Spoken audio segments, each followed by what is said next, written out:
तीन तरह के तरीके होते हैं इलेक्ट्रोमैग्नेटिक वेव्स से सिग्नल भेजने के। एक तो होता है ग्राउंड वेव, एक होता है स्काई वेव, और एक होता है स्पेस वेव, है ना। Ground wave, sky wave, space wave.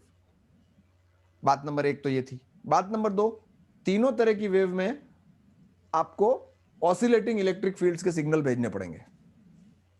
बात नंबर तीन, ग्राउंड वेव जो होती है वो जमीन के सहारे सहारे चलती है, मतलब ज्यादा ऊंची नहीं होती है ना। जमीन के सहारे सहारे मतलब जैसे वहां एक टावर है और यहाँ एक टावर है, आसपास चल रही है। या आपका ये रेडियो वाला ले लो आप सोचो कि रेडियो का जो ये जो प्रसारण है, जैसे आपके एरिया में अगर रेडियो का कोई टावर लगा हुआ है तो कोई छोटा मोटा टावर आसपास होगा आपके, उससे आता होगा आपके पास प्रसारण। ग्राउंड वेव का मतलब है ग्राउंड के आसपास, ग्राउंड के सरफेस से रीजनेबल हाइट पे ग्लाइड करती हुई जाती है वेव्स की, ये वाली बात है। ये देखो, यहां एक टावर लग रहा है और यहां एक टावर लग रहा है, तो ये ग्राउंड वेव है, ग्राउंड वेव। अब इसमें दिक्कत क्या होती है पता है, अगर आप ग्राउंड वेव की फ्रीक्वेंसी ज्यादा रखोगे, ऑब्वियस बात है, बताएगा कौन मेरे को फ्रीक्वेंसी क्यों ज्यादा रखूंगा भैया मैं, why will I keep the frequency ज्यादा?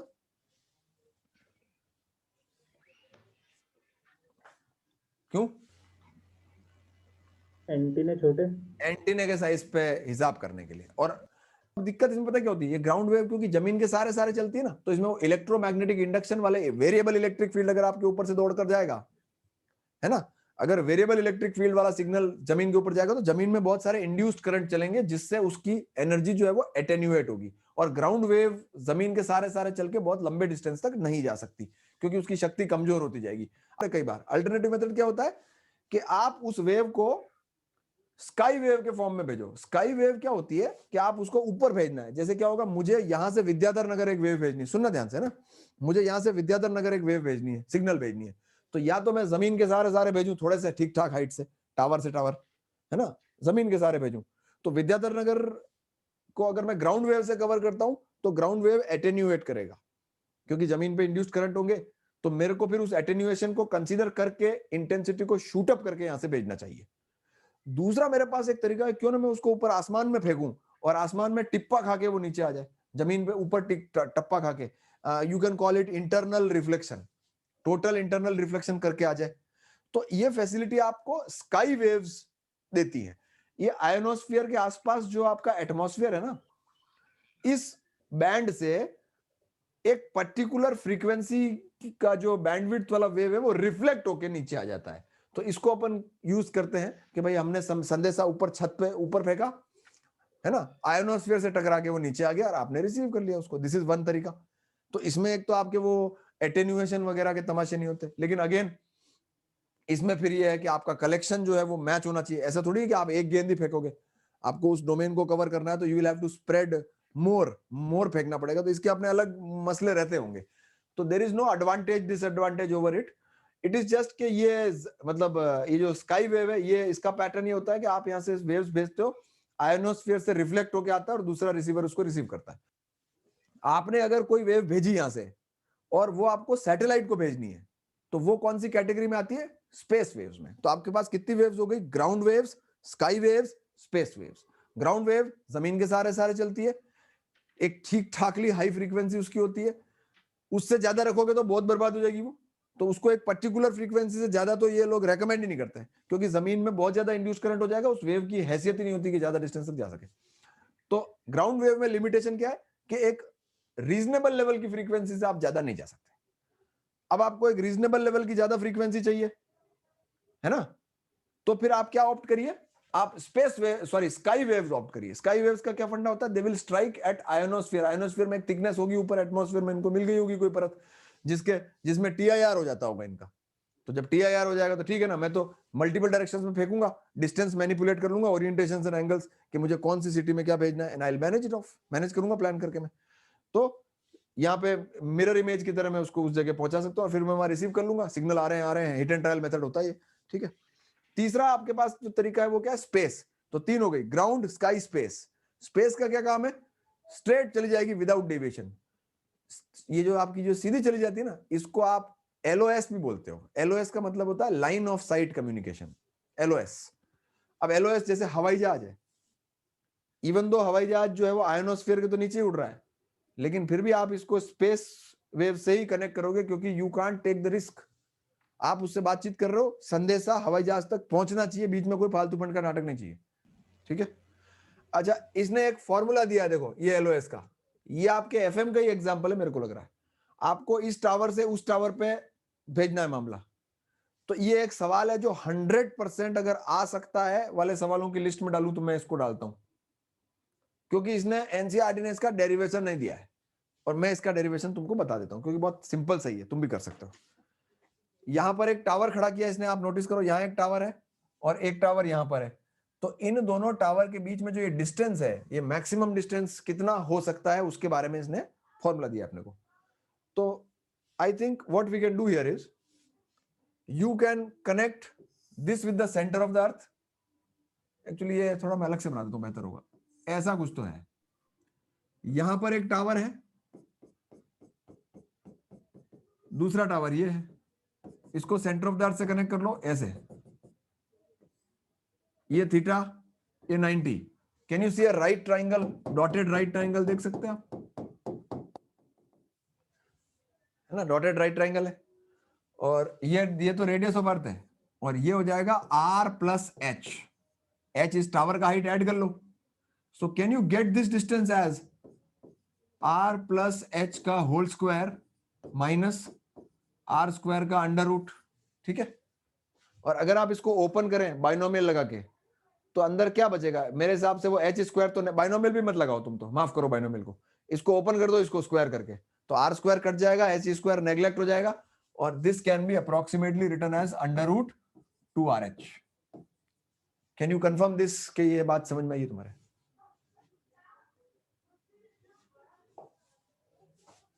तो ये डिस्टेंस तो हो गया 2RH, और ये बचा हुआ डिस्टेंस वो दूसरे टावर का 2RH हो जाएगा। तो ये देखो इसने फॉर्मूला यहाँ पे मेंशन किया है, इफ यू नोटिस, ये फॉर्मूला क्या है, 2RHT प्लस 2RHR।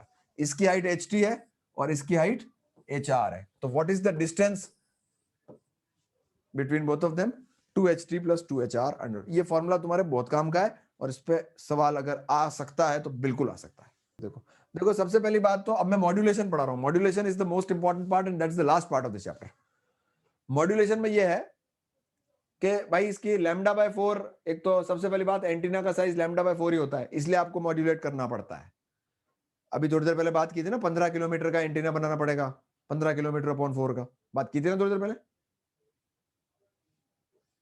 अगर आप एज इट इज कन्वर्ट कर दोगे प्रेशर वेव को इलेक्ट्रिकल सिग्नल में, तो आपका जो एंटीना है वो 15 किलोमीटर के ऑर्डर का बनेगा, जो कि संभव नहीं है, तो इसलिए मॉड्यूलेट करना पड़ता है। दो फायदे हैं, अगर एंटीना छोटा रखते हो तो एक और बात नोटिस करने की है, power radiated is proportional to 1 by lambda square. Power radiated is 1 by lambda square के प्रोपोर्शनल होती है, L बाय लैम्डा स्क्वायर है मोटा मोटा। तो ये यहाँ पे भी ये कह रहा है कि भाई L है कि 1 है, राम जाने क्या है, क्योंकि एंटीने की लेंथ L बता रहा है, फिर लैम्डा और L का रेशियो ले रहा है, तो भाई लेंथ तो आपकी फिक्स है जो है। अगर आपका लैम्डा छोटा होता है ना, अगर आपका लैम्डा छोटा होता है तो पावर रेडिएटेड ज्यादा होती है, ये भी कह रहा है। देखिए क्या होता है, आपको अगर आपका जो मैसेज है, मेरा जो मैंने जो शब्द बोले वो मेरा मैसेज है, क्या फ्रीक्वेंसी है मेरे मैसेज की, 20,000 हर्ट्ज। वो मैसेज मेरे को दिल्ली पहुंचाना है, मेरा मैसेज तो जो है जो ही रहेगा यार, मेरे गले की जो फ्रीक्वेंसी है वो जो है जो ही रहेगी यार, आप उसको दिल्ली पहुंचा दो। तो आप उसको क्या करते हो, एक कैरियर वेव चलती है, उस कैरियर वेव का एक कंपोनेंट बना देते हो उसको, है ना। जैसे मैंने दोपहर में एक स्टेटमेंट कोट किया था, अगर आपने वो वीडियो देखा हो, ये मोबाइल है, इस मोबाइल में अगर मैं सिग्नल्स चेक करता हूं तो वो बार्स आते हैं, नहीं आते हैं बार्स, इफ यू नोटिस, ऐसे वो बार होते नहीं होते ऊपर, क्यों? Yes sir. हाँ वो तो आप कहते हो ना मेरे मोबाइल में सिग्नल नहीं आ रहे हैं, या मेरे मोबाइल में सिग्नल आ रहे हैं, इस तरह की बातें अपन करते हैं अक्सर। तो यस क्या होता है, आपका मोबाइल जो है वो इलेक्ट्रोमैग्नेटिक सिग्नल्स टावर से लगातार एक्सचेंज करता है, और जब आपके मोबाइल के लिए कुछ संदेशा आता है, कोई कॉल आती है या कुछ भी आता है, तो वो उस कैरियर वेव का एक कंपोनेंट पे बैठ के आता है। जैसे आपके पास साइकिल आ रही है तो मैसेज पीछे या आगे वाले डंडे पे बैठ के आ जाएगा, और वो आपको पता होगा। जब आपके मोबाइल में कोई कॉल नहीं आ रहा है तभी भी आपके मोबाइल में सिग्नल आ रहे हैं, लेकिन वो कैरियर वेव्स के सिग्नल हैं, वो कोई संदेशा लेकर नहीं आते, वो ब्लैंक सिग्नल्स हैं, बस आ रहे हैं, आप रिसीव कर रहे हो, वापस कर रहे हो, You are continuously in exchange with your mobile, with your tower. तो जो सिग्नल आपके पास बिना मैसेज के भी आते हैं उसको करियर सिग्नल बोलता है ये, और उसको लिखता है CT is equal to AC sine omega t plus five. ये जो इक्वेशन है, इस इक्वेशन को आप ये मानो कि ये कैरियर सिग्नल है। मैं आपको ये भी बता दूं कि ये जो करियर सिग्नल है, इसकी जो ओमेगा है, ओमेगा C, ये काफी बड़ी होती है, काफी ज्यादा होती है। क्यों बड़ी होती है भाई? क्योंकि तभी तो फ्रीक्वेंसी ज्यादा होगी, तभी तो लैम्डा कम होगा, तभी तो एंटीना छोटा होगा, वो सारी। लेकिन मेरे गले की फ्रीक्वेंसी ज्यादा क्यों होगी भाई? मेरा तो गला जो है तो ये जो दूसरा एक्सप्रेशन इसमें लिखा हुआ है, शायद वो अगले पेज पे लिखा होगा, है ना, ये करियर वेव है। ये तो जाएगी, चाहे आप बोलो चाहे मत बोलो, ठीक है। फॉर एग्जाम्पल, मैं आपसे मोबाइल पे बात कर रहा हूं, मैंने बीच में एक पॉज ले लिया, अब बीच में पॉज ले लिया तो ब्लैंक चली जाएगी। जब मैं बोलूंगा तो पता है क्या होगा? जब मैं बोलूंगा ना, तो इसका कोई ना कोई एक पार्ट ऑल्टर होगा, कुछ ना कुछ तो इसमें ऑल्टर होगा। अगर मेरे संदेश से आपकी कैरियर वेव के एम्पलीट्यूड के साथ अटैच होते हैं, तो जो वेव आ रही है उसके एम्पलीट्यूड में हल्की सी वेरिएशन आएगी। जब जब मैं बोलूंगा उसका एम्पलीट्यूड हल्का हल्का हिलेगा, जब जब मैं बोलूंगा उसका एम्पलीट्यूड हल्का हल्का हिलेगा, फिर वापस कांस्टेंट हो जाएगा, फिर मैं बोलूंगा फिर हिलेगा, फिर बोलूंगा फिर हिलेगा। कुछ समझ में आ रही बात? Yes sir. अगर आपने ये तो AM वेव है, एम्पलीट्यूड मॉड्यूलेटेड वेव। आपने FM सुनने का फैसला किया है, तो फिर वो ओमेगा को दूंगा मैं। जब जब आपके पास वेव आ रही है स्टैंडर्ड वेव, जब जब मैं बोलूंगा तो जो वेव आ रही है उसके ओमेगा में चेंज आएगा, उसकी वेव का पैटर्न चेंज होगा, फिर मैं चुप, फिर स्टैंडर्ड, कांस्टेंट, फिर जैसे मैं बोला फिर वो हलचल। तो वो हलचल जो है, that is the message, and that हलचल can be of any frequency. अरे वेव तो ओमेगा C की है ना, मैं तो इसके मैंने अपना संदेशा इसके ऊपर लटका दिया या इस पे लटका दिया, मैंने आपकी वेव तो नहीं चेंज की क्या? मैंने तो आपके वेव के पैरामीटर को एक ऑल्ट्रेशन दिया, और वो ऑल्ट्रेशन का जो पैटर्न है ना, वही मेरा मैसेज है। जो पहली वेव है ना, पहली वेव, ये फर्स्ट वेव, ये आपकी कैरियर वेव है। देखो आप, मैं जो बोला वही बात है, ये कैरियर वेव है यार, ये समझ में आ जाएगी बात तुम्हारा, थोड़ा सा स्ट्रेस ले लो दिमाग पे। ये आपकी कैरियर वेव है, प्लीज ट्राई अंडरस्टैंड। ये नीचे वाला मेरा मैसेज है। अब आप देखो मेरा मैसेज कैसा रिलैक्स है, कैसा रिलैक्स मैसेज है, धीरे धीरे बदलेंगे आराम से। भाई जो फ्रीक्वेंसी है वही तो करेंगे भाई, अपने गले की अगर 20,000 है तो वही फ्रीक्वेंसी तो होगी। हाँ। ये आपका मैसेज है, सीधे को क्या बन बन बन बन बन बन नाच रहा है, what a frequency man, what a frequency man, समझे कुछ? अब इसने क्या किया कि इस ऊपर वाले वेव का एम्पलीट्यूड को ये बना दिया, ये इसके एम्पलीट्यूड को ऐसे वेरी करा दिया। ये वेव आपका भनभनाटनेस रखी है, लेकिन आपके एम्पलीट्यूड में हल्की हल्की हलचल डाल दीजिए, और वो मेरे मैसेज के हिसाब से चिपका देना। तो आप देखो क्या ऊपर वाली वेव इसमें कन्वर्ट हो जाएगी, ये देखो, लुक एट दिस। यस, इसको कहते हैं एम्पलीट्यूड मॉड्यूलेटेड वेव। अब जो बंदा इसको रिसीव करेगा, वो बंदा इस वेव की फ्रीक्वेंसी को तो ओमेगा C बताएगा ना यार। Yes sir. हाँ सर। लेकिन इस वेव के एम्पलीट्यूड के वेरिएशन के पैटर्न को अगर मैंने नोटिस किया, उसको नोटिस किया मैंने, तो मुझे तो मेरा मैसेज मिल गया ना यार, क्या दिक्कत है? तो आप बेसिकली एक साइकिल जारी है, उसके हैंडल पे, उसके ड्राइवर के कंधे पे, उसके गले में कहीं ना कहीं अपना मैसेज लटका दो, पढ़ लेगा सामने वाला। अब आप देखो, अगर मैं यही संदेशा इसकी फ्रीक्वेंसी को दे दूं, तो आप जरा इस पे नोटिस करो, इस सेकंड वाले चित्र पे, मैं थोड़ा जूम कर देता हूं। You just notice this photograph. Can you see that there is an alteration in the frequency? यहाँ पे फ्रीक्वेंसी कम हो गई है, फिर ज्यादा, फिर कम, फिर ज्यादा, हल्का सा ऑल्ट्रेशन है, ज्यादा नहीं है। मतलब ये पता है क्या, वही बैंडविड्थ वाली बात है कि भाई मेरे को 18 से 20 रखना है, तो मेरी वैल्यू तो 19 मान लो, और 1 का ऑल्ट्रेशन है प्लस माइनस का, तो एक लाइटर ऑल्ट्रेशन आपको देना पड़ता है, ठीक है।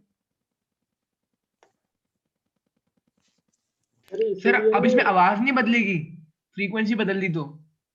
नहीं, आवाज तो है ही नहीं ना, अपने को करियर वाली आवाज तो पढ़नी नहीं है, आप तो फ्रीक्वेंसी का ऑल्ट्रेशन इसमें से विड्रॉ करोगे, तुम अपने फ्रीक्वेंसी का ऑल्ट्रेशन को विड्रॉ करके वो आवाज में कन्वर्ट होगा, ये थोड़ी कन्वर्ट होगा, डायरेक्ट नहीं होगा। df/dt ना? हाँ कह सकते हो, the pattern at which frequency is changing has to be considered, कह सकते हो कि डीएफ बाई डी टी, कह सकते हो। पीरियोडिक होगा एक साइकिल के, फिर रिपीट करते जाएंगे उसको। हाँ हाँ उसी का पैटर्न अपने को चाहिए। अगेन सर लेकिन आपने तो कहा था ना कि अपन एम्पलीट्यूड के थ्रू करवा रहे हैं वेरी, कि उस नहीं, वाले अरे का समझे, एम्पलीट्यूड अपने वाले को वेरी मैं करवा तुम्हें सारे करने को। मेथड्स बता रहा हूं, मैं तुम्हें सारे मेथड्स बता रहा हूं जो जो अपन कर सकते हैं। आप एम्पलीट्यूड कर सकते हैं, this is one of the तरीका, दिस इज अनदर तरीका, दिस इज अनदर तरीका। हमें पढ़ना यही है, फर्स्ट वाला ही है, ये मैं कह रहा हूं। सर तीसरा वाला क्या है? Phase modulation. सर फेज और फ्रीक्वेंसी में क्या अंतर है? कोई खास अंतर नहीं है, मेरे को तो लग रहा है कि इसने ना ये एज इट इज तो चिपका दिए हैं, कोई खास अंतर है भी नहीं ना, इसने कुछ एक्सप्लेन जहाँ पे किया। फ्रीक्वेंसी ज्यादा है वहाँ पे फेस कम दिखा रहा है सर, ये उल्टे दिखा रहा है। जहाँ पे फ्रीक्वेंसी बढ़ी हुई है वहाँ पे फेस कम है सर, ऐसे गैप उल्टे हो रहे हैं, उल्टा ग्राफ दिखा रहा है फ्रीक्वेंसी जैसा।